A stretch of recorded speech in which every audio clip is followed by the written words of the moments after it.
Good evening, my name is Ben Schad. Welcome to this special Halloween edition of News 99. Coming up in the next half hour, what started as a Halloween prank ended in a potentially life-threatening situation. A man survives a wingsuit crash after being stranded in the forest for 3 hours. Find out how. These stories and much more coming up. News 99 starts right now.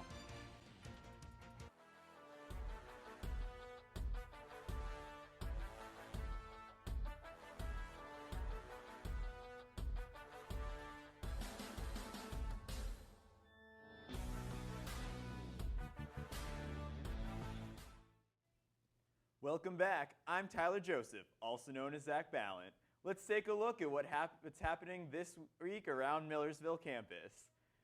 Millersville University's Job and Internship Fair will take place next Thursday, November 3rd. Employers will be down in the Marauders Courts of the Student Memorial Center from 10:30 a.m. until 2:30 p.m. Professional headshot booths will be provided by the Millersville Public Relations Student Society of America. Pictures cost $2. The fair is free and open to students, alumni, faculty, and staff. Admissions is hosting a fall open house on November 12th. The event will begin around 8 a.m. Throughout the day, prospective students have the opportunity to tour the campus, meet with school departments, and attend an organization outbreak. This event is for any and all potential students and families. Come to see why so many Marauders choose Millersville as their home away from home. Applications are now being accepted for the student advisor to the Millersville Council. In order to apply, students must have a cumulative 2.0 GPA as well as a complete 60 credit hours by the end of the spring 2016 semester. Prospective applicants must also be full-time enrolled students. Duties include communication between the Millersville Borough and the university students, as well as attending borough meetings. Application packets can be found at the SMC Information Desk. Marauder Music Production presents Killersville, a Halloween music festival. The student bands hit the SMAC multi-purpose room stage this Friday, October 28th at 4:30 p.m. This is a free costume party for all. Bands that will be performing include Trails, Big Fat Meanies, and more. Come out to Killersville for some fun on this Halloween weekend.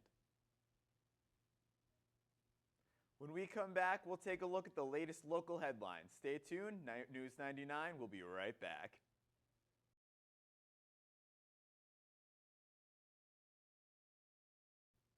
Welcome back to News 99.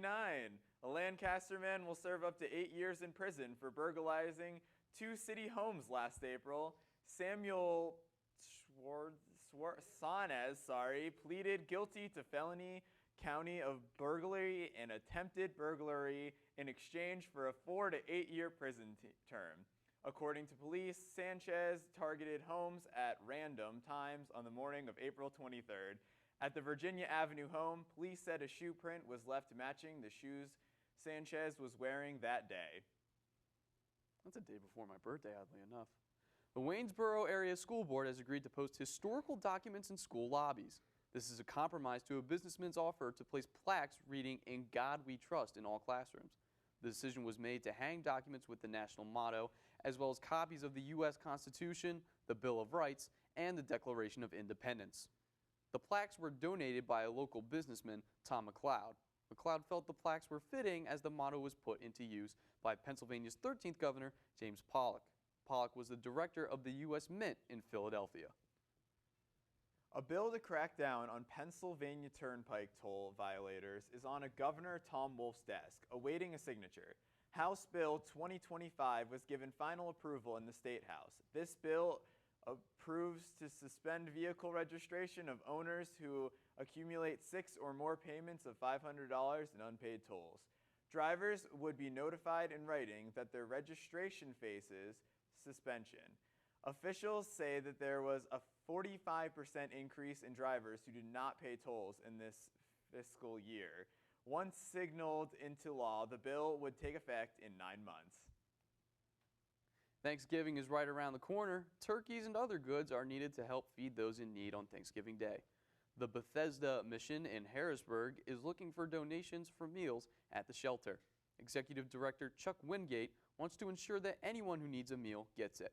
Those wishing to help can bring donations to 611 Riley Street in Harrisburg. The mission is open 24 hours a day, 7 days a week. A prankster's joke lands him at the end of a gun barrel. Now he's ditched his clown act in an effort to stay safe. Donna Griffin reports.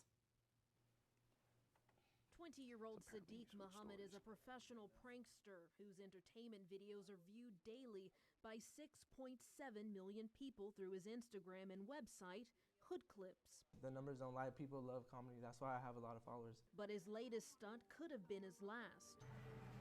Sadiq had been pranking people all over Stockton last Monday at a Taco Bell drive-thru, running after a few men with a saw and a young boy playing basketball. You're hiding. I was like straight like in this, and then he wasn't paying attention. He was looking down. But when Sadiq jumped out of the bushes to scare a man walking, Shit, dumb played out, bruh.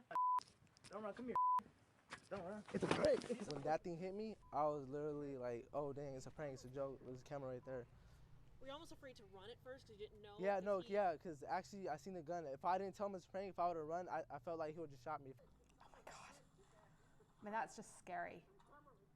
The clown is lucky. We sat down with Sacramento attorney Cresta Daly, who says people have self-defense rights. So a person has the right to defend themselves using reasonable force. It's probably not reasonable to pull a gun. That's because in the video, the man starts telling him the prank is not funny and then pulls out his gun. By the time the clown is saying it's a prank and, trying to get away and visibly being very scared, the threat has ended. And the right to self-defense ends when the threat ends. Sadiq and his cameraman took off running. They never looked back. What do you think is the lesson learned here?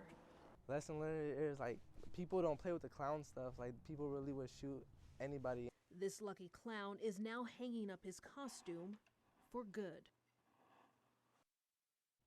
New York police say that at least one person has died after a fire broke out in an apartment building Thursday morning.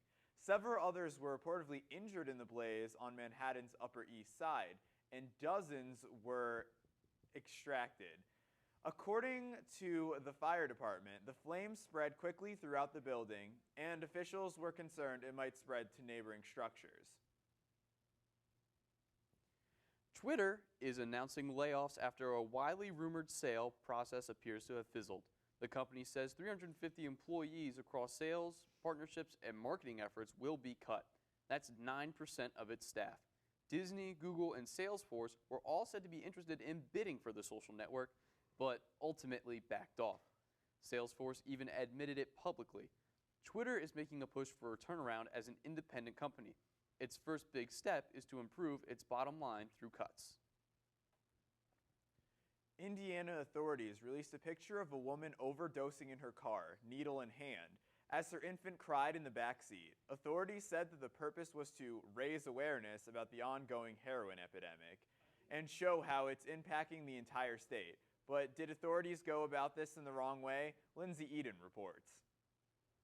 She doesn't feel like anyone should have seen this picture. Police say it's a teaching tool. Hurt's mom says they took it too far. I was begging her to please wake up. On Saturday afternoon, this is what Hope police officers were called out to. A woman, lifeless behind the wheel, with the door wide open and a needle in her hand. It is a very graphic picture. And that's part of the reason Hope's Town Marshal Matthew Talent decided to put this picture out there. I think it's time for people to see these photos, to get that shock factor, to see what heroin is doing. Erica Hurt's 10-month-old son was crying in his car seat while parked outside this Dollar General. It took 2 rounds of Narcan to revive Hurt. It is a sad reality that she parks in a public parking lot with her child in the back seat and shoots up. Why? And that's the same question Hurt's mother is asking. I don't know why, what in her mind made her think that that would be an okay decision, because it was not okay. Jamie Smith told us her 25-year-old daughter had been clean for 2 years and had just gotten out of rehab earlier this month. Heroin is the devil. It's the devil. It is the devil. Yes, heroin addicts, including my daughter, they choose to take that first hit, but then that drug takes their soul. Smith says this picture shows a young mom who made a mistake, and she feels police releasing it was another mistake. It's not to to embarrass this girl or bring shame on this girl. That was never my intention with releasing the photo.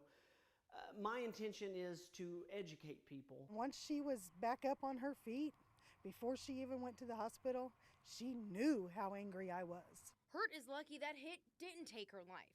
Tonight is another night she will spend in jail, but she has a chance to make a change. Nobody is more angry, devastated, hurt, humiliated, or hating herself more than her. Hurt has been charged with child neglect and drug possession. On the Northwest Side, Lindsay Eden, Fox 59 News. In Venezuela, thousands of demonstrators faced off with riot police across the country, demanding a nationwide vote to recall President Nicolas Maduro. They say he violated the Constitution. The protesters are angry about the country's collapsing economy. Maduro supporters also showed up at a pro-government rally in the capital. He says the opposition is trying to stage a coup in the state of Miranda. A police officer was killed in a day of violent street protests. The Interior Minister adds that more than 100 people are injured. A California daredevil woke up in a French hospital after a flight in his wingsuit went wrong. Eric Dos Santos had his camera recording as he base jumped off the mountain into the French Alps. Dos Santos says that something went wrong and he started to run out of airspeed and altitude. He woke up in the hospital after he says he was in the forest for over 3 hours. He had apparently fell so fast that he took out a tree and left debris trail 300 feet long. Dos Santos says he was suffering from moderate brain trauma, but others say he was okay. He blamed the crash on trying to fly in a sweet way outside his current skill level. An amazing rescue in Suffolk, Long Island, captured on camera. Crews pulled a distraught pup from a narrow well. Carolyn Gussoff has the story. A 6-year-old golden doodle named Poofa may just be proof of the notion that even dogs can have 9 lives. As you can see, he's all good, no scratches. His odyssey began when owner Boris Avazov took him for a familiar walk outside this Kings Park ice rink while his son played hockey. Poofa's a fan of Zamboni snow. Suddenly, the 100-pound pooch yanked his leash away to chase a rabbit and disappeared. Barks and yelps emanating from here, an old abandoned dry well that was covered with only overgrown weeds. Somehow Poofa survived the 16 to 20-foot fall, but was stuck at the bottom. I really wanted to jump myself into that hole and rescue. But lifting the dog out of a 2-foot wide shaft was impossible. This was a job for Suffolk Police Emergency Service officers. Nice and easy. Dog's halfway out. First, we monitored air quality before we sent anyone down. We put them on ropes. The footing was not very sound. Rigging a mechanical pulley system, 3 officers were able to lower themselves down the narrow shaft and harness Poofa to a sled. But first they had to calm and coax him into a vertical position. We were able to assess the dog. The dog was doing great, very, very compliant, and very, very helpful in allowing us to go ahead and put a muzzle on him. 2.5 hours into the delicate rescue, the patient appeared with wags and kisses for his new best friends. Now there are thanks for the cops who saved him and treats for Poofa. They're very brave people, and they're very concerned and smart people. So no more prancing through the woods for Poofa. His owner says he'll stick to walks that don't require a miracle to survive. In Belmore, Long Island, Carolyn Gussoff, CBS 2 News. We're right in the midst of the World Series, which means we'll have all the details for you when we come back. Stay tuned. News 99 will return right after this.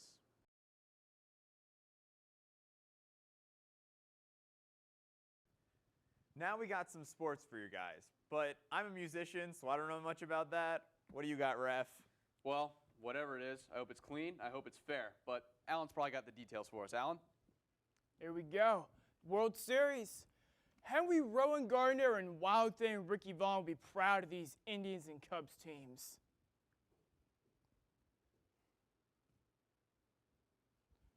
LeBron James cheering on his fellow Cleveland athletes. First inning, Anthony Rizzo lines to right field. That brings in Chris Bryant. Cubs in the first, 1-0. Chris Bryant comes in. It's the first Cubs lead in the World Series since 1945. Third inning, Kyle Schwarber drops us into center field. Anthony Rizzo comes in, making it 2-0 Cubs.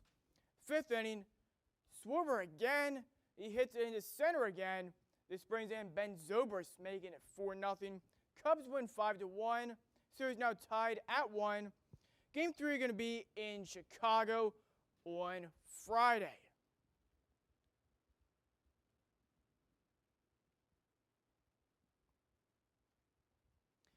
Now, from two teams having great success to one team trying to find some success, Sixers are hoping, trusting the process, it's going to finally pay off. Opening week in the NBA, long-awaited debut of Joel Embiid. Opening minutes of the game, Embiid puts on some moves, gets his first points in the NBA regular season. Going to the second quarter, Russell Westbrook goes up the floor, finds Steven Adams, slams it home. In the third, Thunder turn on their defense. After his block, Kristen hits Westbrook in transition for the slam. On to the fourth, Sixers have the lead, but Russell Westbrook says, not in my house, even though it's not even my own house. His three-pointer puts the Sixers up within 1. Seconds left on the clock. Sixers trying to come back. Thunder thud them down. Thunder beat the Sixers 103-97. Still looking for that first October win. Sam Bradford has not lost one game yet this season with his new Minnesota Vikings teammates. Carson Wentz still going to make his case for Rookie of the Year even stronger. Sam Bradford and Jeffrey Lurie catching up at midfield. Second quarter, Josh Huff receives the kickoff after the Minnesota field goal. Huff runs past the defenders, jukes some more, keeps going all the way to the end zone to put the Eagles on the board after the two-point conversion. It's 8-3 Eagles now. On to the third. Carson Wentz passes to Dorial Green-Beckham for his first Eagles touchdown. Eagles hand the Vikings their first loss of the season. Final score 21-10. That's your look at sports. I'm Alan Kling. Back to you guys. All right, thank you, Alan. Political pumpkins are the newest thing this autumn, and a Halloween costume's take on a certain cell phone safety recall is smoking. We'll take a look right after these commercials.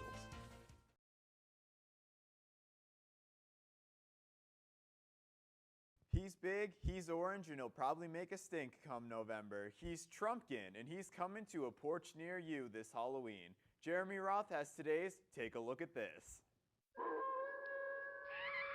With Halloween just around the corner, it makes perfect sense that Wednesday is National Pumpkin Day. And what better way to celebrate than with a Trumpkin? One Ohio homeowner is ringing in the holiday, not to mention the impending election, with a porch full of politically charged gourds. There's Trumpkin, of course, but also his opponent, Hillary Clinton.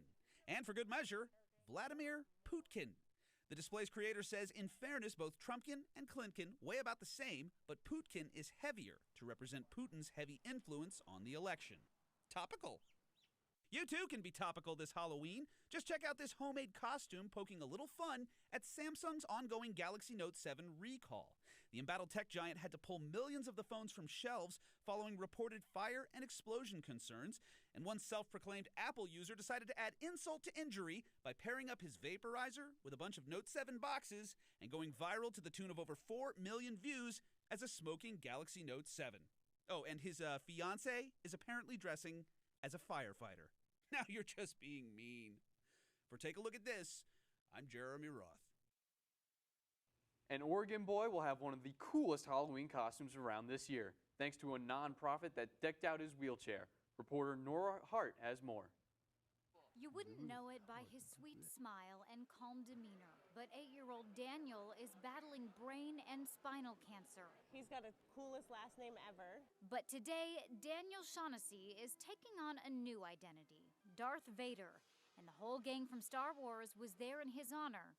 And Mom, too. The music, the actual built costume, all of the kids with their lightsabers, the whole team of people that came out with him in costume. I mean, it was amazing, absolutely amazing. In the last year, a tumor damaged Daniel's spinal cord and he lost his ability to walk. Since he's bound to his chair, the folks at Magic Wheelchair wanted to give him the most stylish set of wheels around, just in time for Halloween. We call it a cure for the day, you know, and it really feels like that for these guys, that their disability seems to disappear in other people's eyes. Volunteers pieced the one-of-a-kind costume together just for Daniel. Typically, a costume would take about 200 hours to do. There were definite tears, definite tears, and being able to see the look on his face when they actually took the cover off and he got to see it was amazing. This year, you might mistake Daniel for Darth Vader as he cruises around in his TIE fighter, but you certainly won't mistake that smile. The things that they do, and just out of the goodness of their heart that they do these things, is so amazing. Thank you. Well, that's all for today's show. Thanks for tuning in to News 99. I'm Ben Schad. And I'm Zach Bilint. Have a great week, Millersville.